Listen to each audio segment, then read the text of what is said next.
And one way to get started is via our Self-Aware Leaders Workshop.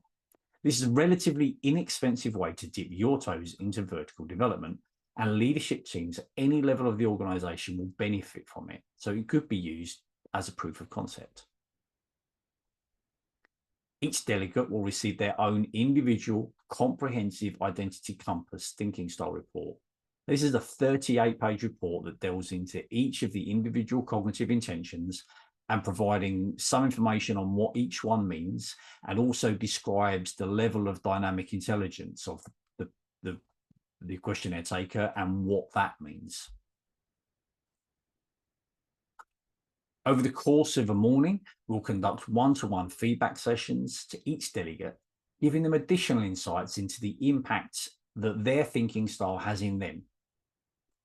We do this in both general terms, but focusing on leadership specifically as well. For example, we'll discuss the impact on people management or operational management and risk management and other areas. Once we've completed all the one-to-one feedback sessions, we run a group session.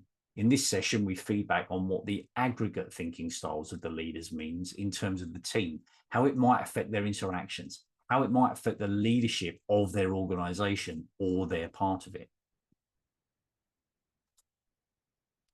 So to recap then, delegates in a Self-Aware Leaders Workshop receive an individual identity compass thinking style report, one-to-one feedback session focused on leadership impacts, and a team education and feedback session. And the cost for this is just £500 per delegate. I don't want to dwell on this, as my intent was just to give you an idea of one of the things that we can do to help you develop dynamic intelligence within your organisation. If you do want to find out more about this and our other services, then you can schedule a complimentary video using a video meeting using the QR code on our screen.